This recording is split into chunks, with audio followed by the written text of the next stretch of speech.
Hello students. Class 10th mathematics में हमारा जो चैप्टर चल रहा है वो है समांतर श्रेणियां। एपी अर्थमेटिक प्रोग्रेशन अनेक नाम है इसके। इसकी एक्सरसाइज 5.3 हमने स्टार्ट कर ली है। अब हम देखेंगे क्वेश्चन नंबर 17 जो कि आपके सामने है। एक स्कूल के विद्यार्थियों ने वायु प्रदूषण कम करने के लिए स्कूल के अंदर और बाहर पेड़ लगाने के बारे में सोचा। यह निर्णय लिया गया कि प्रत्येक कक्षा का प्रत्येक अनुभाग अपनी कक्षा की संख्या के बराबर पेड़ लगाएगा। उदाहरणार्थ, कक्षा 1 का अनुभाग 1 पेड़ लगाएगा, कक्षा 2 का अनुभाग 2 पेड़ लगाएगा, कक्षा 3 का एक अनुभाग 3 पेड़ लगाएगा इत्यादि, और ऐसा कक्षा 12 तक के लिए चलता रहेगा। प्रत्येक कक्षा के 3 अनुभाग हैं।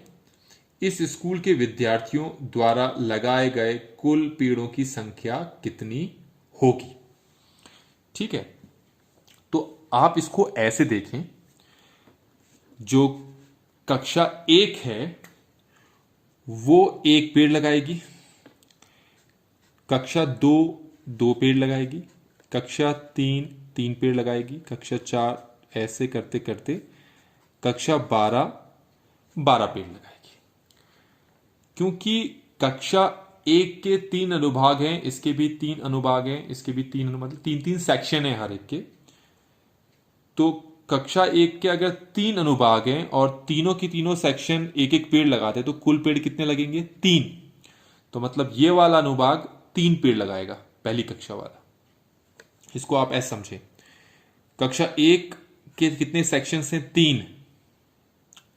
तो तीनों ने एक एक पेड़ लगाना है तो कुल कितने पेड़ लगेंगे? 3 गुणा 1।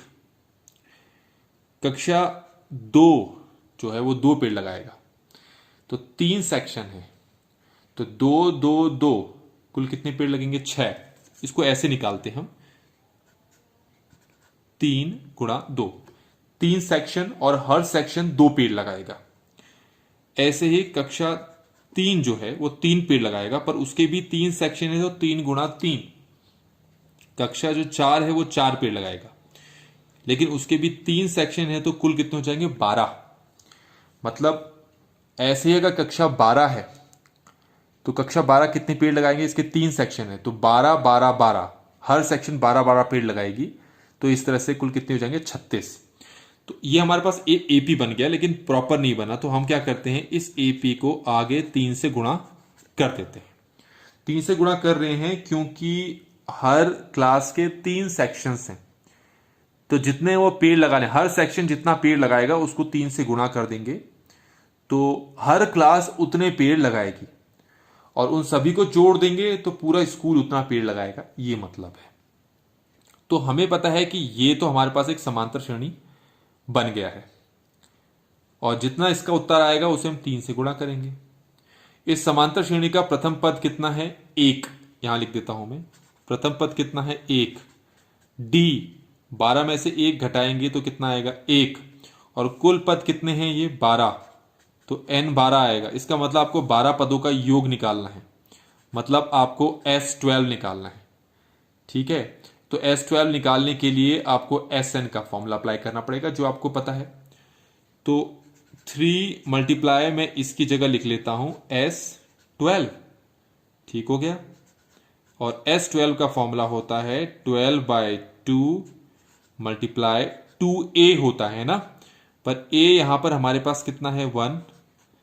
फिर होता है n-1 डी कितना है? वो भी 1 है। ध्यान रखें ये फॉर्मूला कहां से लिया गया है, ये आपको पता है। ये फॉर्मूला इसमें से लिया गया है आपका Sn = n/2 2a plus n-1 d। ये फॉर्मूला इससे बना है। ठीक है, तो अगर मैंने यहां 12 लिखा है तो यहां भी 12 लिखूंगा, यहां भी 12, तो S12 का ये फॉर्मूला हमारे पास हो जाता है। ठीक है, तो 3 मल्टीप्लाई 12 को 2 से डिवाइड करेंगे तो 6 आएगा, 2 को 1 से मल्टीप्लाई किया तो 2 आ गया। 12 - 1 कितना होता है? 11 को 1 से मल्टीप्लाई करेंगे तो 11 आता है। 3 6 ये हो गया 18, और इन दोनों को हम यहां पर मल्टीप्लाई कर रहे हैं तो ये हमारे पास कितना आ रहा है? 13 आ रहा है। अब यहां पर 18 और 13 को मल्टीप्लाई करते हैं तो ये आता है हमारे पास 234। इसका मतलब है जो पूरी सभी क्लासेस हैं उस स्कूल की, वो 234 पेड़ लगाएंगे। तो ये क्वेश्चन भी यहां पर कंप्लीट होता है। क्वेश्चन नंबर 18 हम डिस्कस करने वाले हैं in the next video. Thank you so much.